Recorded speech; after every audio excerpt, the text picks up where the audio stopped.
Aujourd'hui, une petite vidéo sur la mort. Et j'insiste bien sur la mort et non pas sur les morts. Parce qu'on entend partout dans les médias aujourd'hui des décomptes morbides.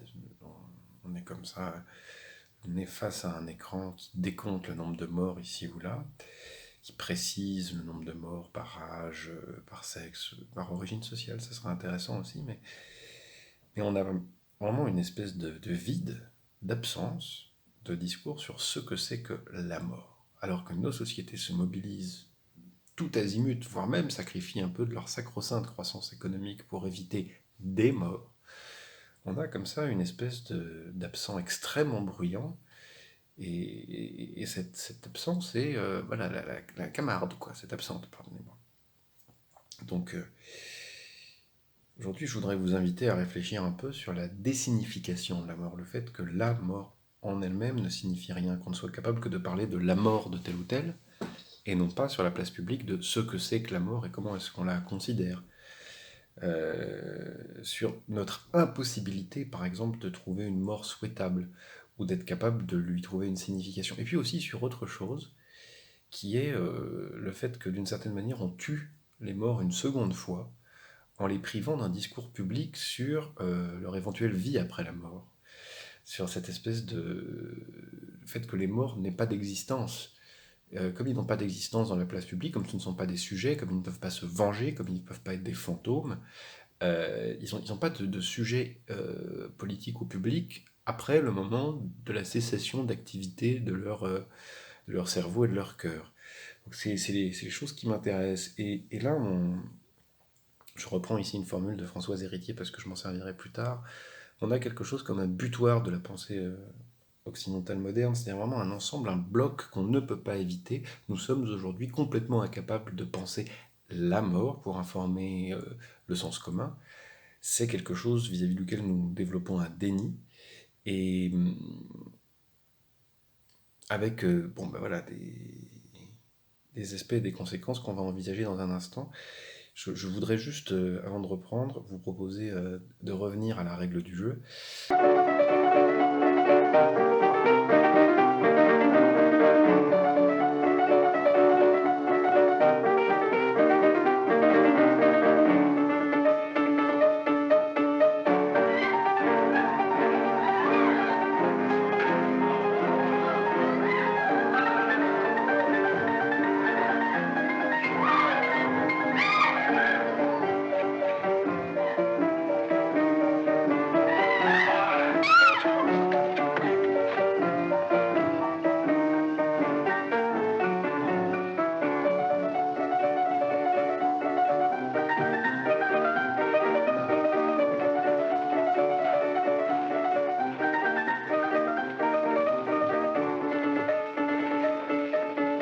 J'ai beaucoup trop bu.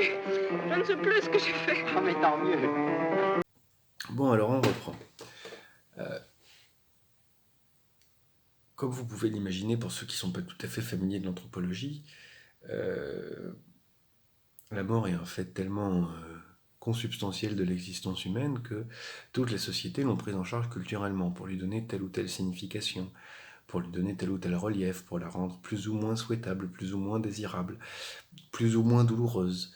Il y a, il me semble, en anthropologie en tout cas, trois références absolument nécessaires, et des tas d'autres qui sont plus ou moins intéressantes, mais vraiment trois références qu'on ne peut pas éviter quand on considère les rapports entre culture et mort, pouvoir et mort, et politique et mort. Bon. Donc, d'abord, évidemment, Louis-Vincent Thomas.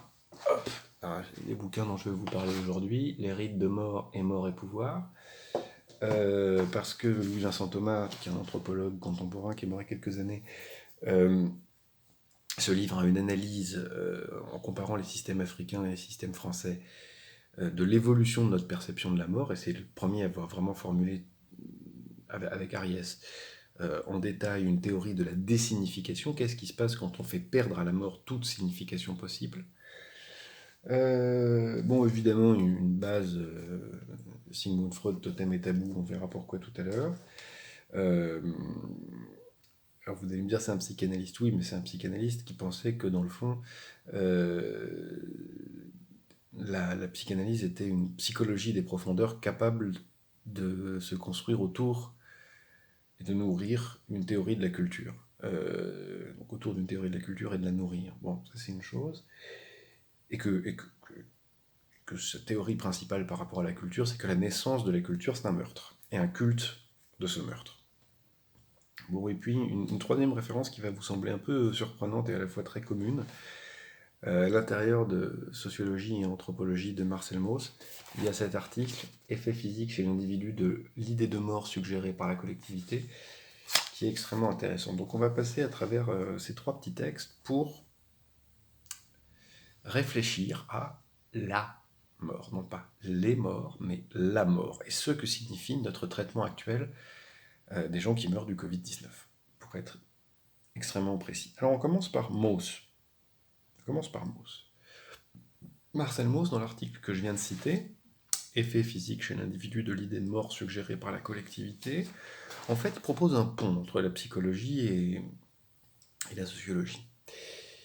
Il nous dit, voilà, dans le fond, des ethnologues, d'ailleurs au départ, ont observé des phénomènes qui seront apparentés bientôt à de la psychosomatique. On observe que on peut, par l'effet d'une phrase, par l'effet d'une croyance, impacter la santé de quelqu'un. Alors vous connaissez, quand on veut expliquer la psychosomatique à quelqu'un aujourd'hui, on lui dit voilà, si je suis bien persuadé que le médicament que je prends est un médicament, même si c'est du sucre, je vais guérir.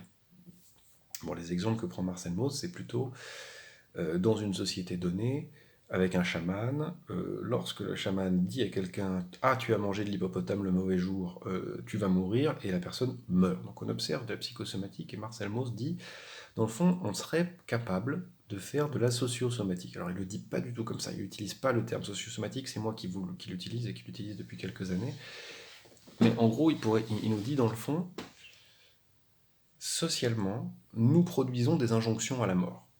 Nous produisons des moments où la mort devient signifiante et où le corps des individus réagit en ce sens. Je ne suis pas du tout en train de vous dire que le Covid-19 fait partie de ça. Mais lorsque, par exemple, nous produisons collectivement des maltraitances, par exemple vis-à-vis des personnes âgées en EHPAD, ou que nous produisons collectivement des injonctions à la mort, comme par exemple en disant, dans le fond, les personnes âgées ne sont pas prioritaires, on ne les emmènera pas à l'hôpital, elles ont qu'à être traitées sur place, on va les confiner en petits groupes, etc. Face à la pénurie, s'il y a des choix à faire, on choisira toujours de sauver la personne la plus jeune et pas nécessairement celle dont les chances sont les plus élevées de survivre. Mais voilà, on va aider à la décision des médecins en disant que dans le fond, on sauvera de préférence les personnes âgées, les personnes jeunes, pardonnez-moi, au détriment des personnes âgées. On produit quelque chose comme une injonction à la mort. Et donc là, on voit quelque chose qui se dessine, c'est que si on n'a pas de théorie de la mort publique, par exemple, il est utile et héroïque et souhaitable que les jeunes gens meurent à la guerre, exemple, mieux vaut une bonne vie honorable qu'une mauvaise vie très très longue, exemple, après la mort, si vous avez eu un comportement exemplaire, vous irez en paradis ou sinon vous irez en enfer. Exemple, nous subissons aujourd'hui une épidémie parce que nous sommes coupables de tel ou tel crime et donc la peste décime, le Covid-19 nous décime.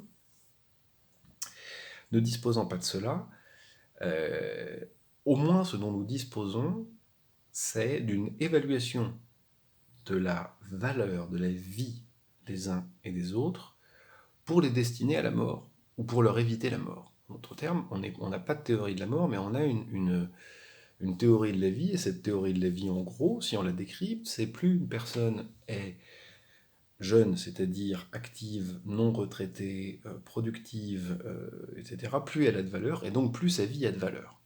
Ça n'est pas, par exemple, de dire, tiens, les jeunes, ils ne sont pas formés, ils n'ont pas d'expérience, on peut les tuer. Ça n'est pas de dire, les personnes âgées sont nos trésors, puisque c'est elles qui accumulent le plus d'expérience, donc il faut les sauver en premier lieu. Non, notre théorie à nous, c'est, plus on est jeune et productif, plus il faut garder en vie, plus on est âgé et improductif, et plus il faut tuer. Enfin, moins il faut faire d'efforts pour laisser vivre. Bon. Donc, voilà, je reviens là-dessus. Que va produire sur la population des personnes âgées cette espèce d'injonction à la mort, cette espèce de désamour total, cette espèce de façon de leur dire, vous ne valez rien, et c'est pas vers vous qu'iront les efforts pour sauver, et que nous déployons, quoi. Si on déploie alors voilà, c'est le déploiement d'une... alors, excusez-moi du gros mot, mais c'est un mot en anthropologie, hein. C'est une sotériologie excluante. C'est une théorie du salut. Sotériologie, ça veut dire ça. C'est une théorie du salut qui exclut les plus improductifs et les plus âgés. Bien. Alors, retenez ne serait-ce que le titre, hein, est fait sur l'individu de l'idée de mort suggérée par la collectivité. Qu'est-ce qui se passe dans un groupe qui se voit suggérer que dans le fond, euh, on est prêt à le laisser aller à la mort, on est prêt à le laisser seul face à sa confrontation à la mort. Bon. Alors, le deuxième texte sur lequel je voudrais passer relativement rapidement, c'est celui de Freud dans Totem et Tabou. Alors, dans Totem et Tabou, dans les derniers chapitres et les derniers paragraphes, Freud réfléchit à l'origine de la culture et comment, dans les premiers temps de l'humanité, s'est formée une culture. Et pour en arriver là, il utilise des théories très en vogue à l'époque, notamment Darwin et Atkinson, et il réfléchit à une théorie développée par Atkinson qui est celle de la horde primitive. Toute l'humanité proviendrait d'une horde primitive. Et dans cette horde de quasi-singes, en quelque sorte, se serait passé un événement inouï. Les fils du mâle dominant se seraient ligués pour tuer le père, et ils auraient tué le père essentiellement pour s'accaparer les femmes et les mettre en partage. Seulement le problème c'est qu'une fois qu'ils ont fait ça, ils ont tué le père, ils ont accès aux femmes. Ils vont recommencer la guerre pour posséder toutes les femmes, donc ça ne va pas, et alors ils installent les deux, selon Freud, les deux interdits qui fondent la culture, l'interdiction du meurtre, hein, et puis l'interdiction de coucher avec sa mère, sa sœur, sa cousine, etc. Donc, en gros, interdit du meurtre, interdit de l'inceste. Et ce faisant, on sépare les hommes dans la compétition pour l'accès à la sexualité, pour l'accès à la reproduction. Il nous dit, dans le fond, la culture, c'est quoi? Donc, c'est ces deux premiers interdits autour duquel on fait un festin et une fête, la première fois avec le corps du père, puis ensuite avec le symbole du corps du père, qu'on divinise. Euh, donc, ce qui est au début un sacrifice devient simplement un rituel. Euh, Pourquoi pas d'ailleurs un rituel sacrificiel, mais on ne peut pas retuer le père à chaque fois.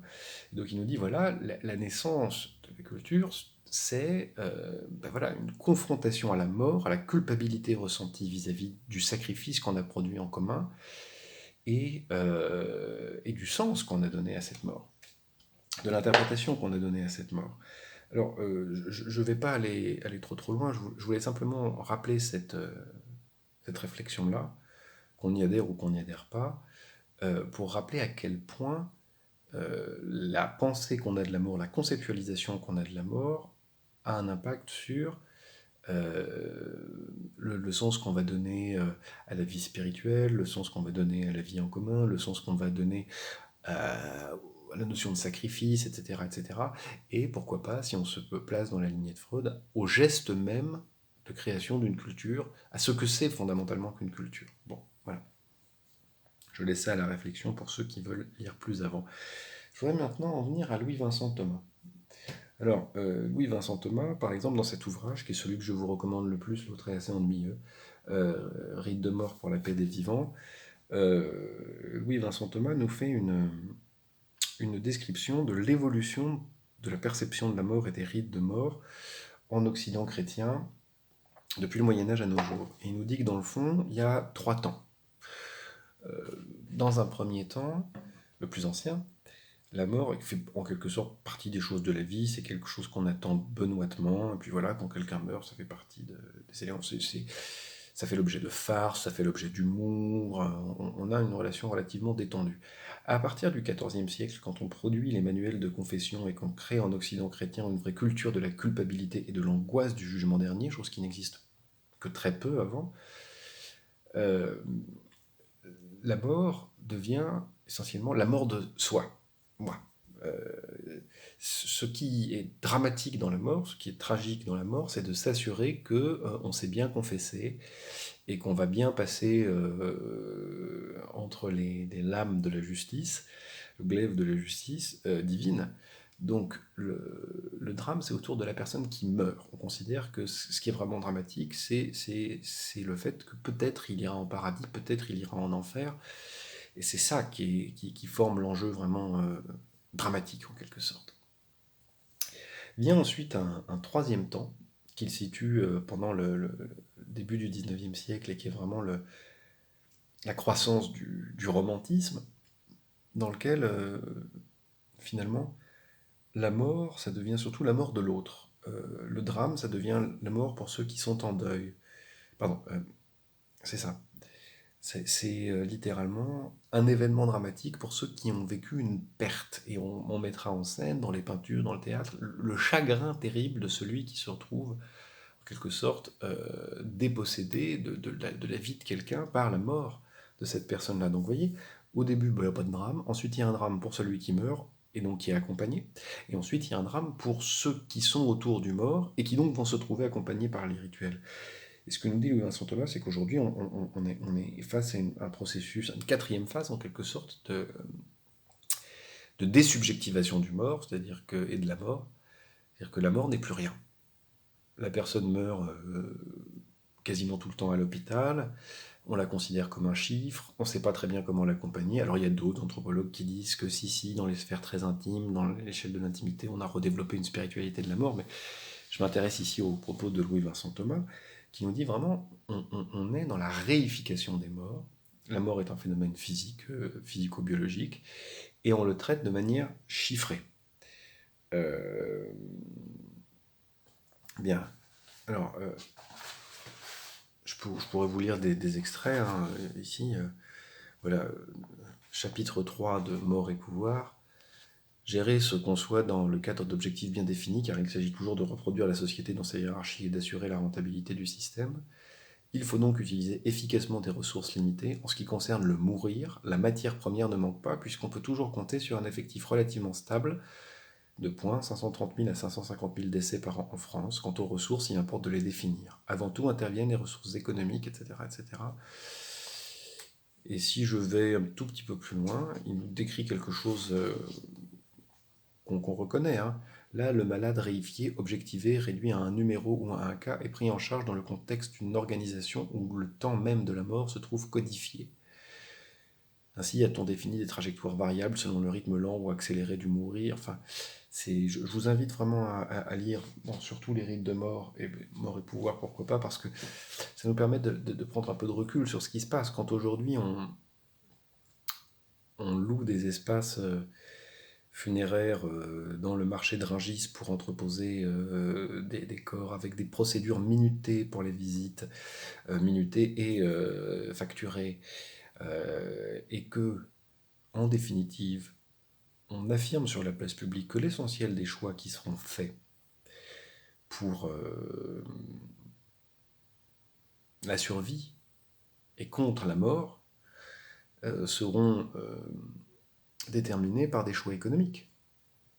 C'est-à-dire que, dans le fond, il va à un moment donné falloir relancer la croissance, et puis, il y a aussi cette question de gestion du flux en hôpital, pas tant pour réduire le nombre de morts, mais pour surtout ne pas arriver à des situations de sursaturation de l'hôpital et d'explosion de l'hôpital. Donc, vous voyez comment est-ce qu'on parle d'un côté de flux et de l'autre côté de croissance, de maximisation des profits réalisés sur un territoire donné d'un côté, et de l'autre côté d'optimisation du fonctionnement d'une ressource limitée, c'est-à-dire les lits d'hôpitaux suffisamment équipés pour traiter des cas de Covid-19 sévères. Bon. Alors, une fois ça dit, regardez bien comment on est vide de théorie à tous les niveaux. On n'a pas de théorie de la mort qui consisterait à nous dire ces morts sont des morts pour la patrie. On n'a pas de théorie qui nous permettrait de nous dire ces morts sont la punition vis-à-vis d'un crime qu'on aurait commis. On n'a pas de théorie pour nous dire ces morts meurent ici, mais ils vont dans un endroit qui leur sera bien plus agréable sur telle ou telle planète ailleurs. On n'a pas non plus, et c'est là que j'en viens à l'article de Françoise Héritier dans l'ouvrage qui s'appelle L'identité, qui est un séminaire produit par Claude Lévi-Strauss où elle nous parle d'une population qui s'appelle les Samo en Afrique et qui ont une théorie de vie successive. C'est-à-dire on meurt, on va dans un second village, on refait une vie, là on fait toute sa vie, on remeurt. On n'a pas non plus, même au niveau de l'individu, ni de théorie ultramondaine, ni de théorie mondaine quoi, de ce qui se passe après la mort. Et d'ailleurs, ça ne nous regarde pas d'une certaine manière, et par ailleurs, ces morts ne nous parlent pas. Chez les Samo, il se passe un truc assez rigolo. Donc je reprends. Je mène une vie dans mon premier monde, et puis mes 9 éléments se décomposent, et puis ils se recomposent dans un chemin pour aller dans un second village, où là, c'est pareil, je meurs, après avoir mené toute ma vie, et mes 9 éléments se décomposent, et puis ils se recomposent en allant dans un troisième village où je refais une vie, mais là, quand je meurs, ça y est, c'est fini, mes éléments sont épuisés. Seulement, dans le premier village et dans le troisième village, on peut se parler. Il y a une présence des morts. Bon, dans les mythologies grecques, vous voyez ça très très bien, le moment où le mort revient parler. Les morts reviennent parler. Dans notre façon de traiter la mort dans ce moment-là, on voit bien que les morts n'ont pas de sujet, ils n'existent pas. Bon, alors on va en venir à des choses plus, peut-être plus mordantes, plus saignantes et plus actuelles. Étonnons-nous un peu. Étonnons-nous que par exemple, on manipule ces chiffres avec autant de facilité. Pour dire qu'il y a 50 000, 70 000, 100 000 morts. D'abord, ça nous emmène à des constats étranges. Jusqu'à récemment, par exemple, il y avait eu plus de morts par an en France en 2018 qu'en 2020.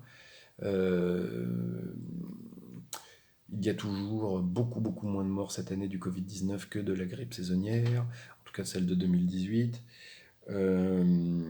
qui est, on le rappelle, en moyenne 250 000 à 650 000 morts selon l'OMS.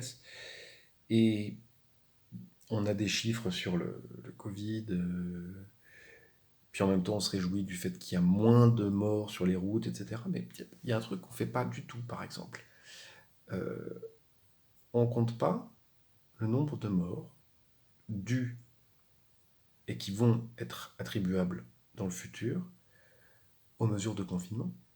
Les mesures de confinement vont probablement produire marginalement des cas de suicide, des cas de dépression, des femmes battues qui seront tuées, des enfants battus qui seront tués. Et ça, c'est une chose très grave, mais très limitée d'un point de vue statistique. Mais simultanément, le confinement, comme vous le savez, a des conséquences économiques importantes.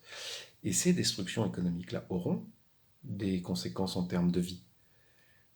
Une période de crise économique a toujours son pendant de sacrifier. Et pourquoi ? Parce que ces confinements ne sont pas, et les crises qui vont suivre, ne seront pas l'occasion de créer une économie planifiée où on distribue à chacun selon ses besoins. Pas du tout. Donc, des gens qui vont connaître des crises économiques extrêmement violentes, des bouleversements de leur vie, des gens qui vont connaître des phases de dépression, d'alcoolisme, des phases suicidaires, des gens qui vont mourir de misère, mourir de faim, mourir de soif, des clodos qui vont mourir.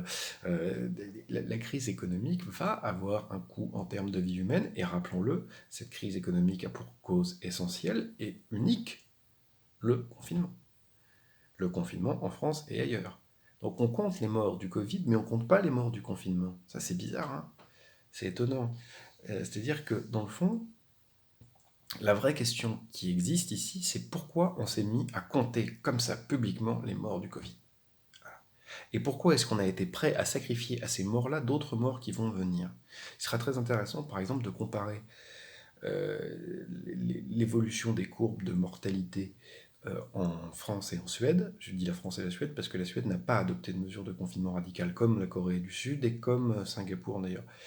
C'est-à-dire que ces pays-là ont à peu près, les deux derniers, résolu leurs problèmes de pic du Covid-19 sans mesures de confinement généralisées. Mais seulement avec quelques mesures de confinement spécifiques. Donc vous voyez, on a des chiffres hyper précis sur le Covid. Je vous cite un article du Monde aujourd'hui. À l'échelle du pays, l'augmentation des décès par rapport à 2019 est un peu plus prononcée chez les hommes, plus 13%, que chez les femmes. Les données montrent qu'il y a globalement moins de morts dans la tranche d'âge des moins de 65 ans. En revanche, la hausse est marquée chez les 75-84 ans, plus 13%. L'écart de croissance entre les hommes et les femmes est surtout marqué dans des départements touchés par le Covid, comme ceux d'Île-de-France, l'Oise et la Moselle. Analyse Valérie Roux, chef du département démographie de l'INSEE. Donc, vous voyez, on est capable d'avoir une analyse parfaitement précise du Covid sur les populations françaises à l'échelle nationale, départementale, peut-être encore infra. Que ne serait-on capable de le faire sur les conséquences en termes de morts du confinement et de la crise économique qui en découlera, puisque rappelons-le, ce n'est pas le Covid-19 qui crée la crise économique, c'est le confinement, le choix du confinement qui crée le Covid-19. Le choix du confinement qui crée, excusez-moi, c'est un peu idiot, le choix du confinement qui crée la situation de crise économique.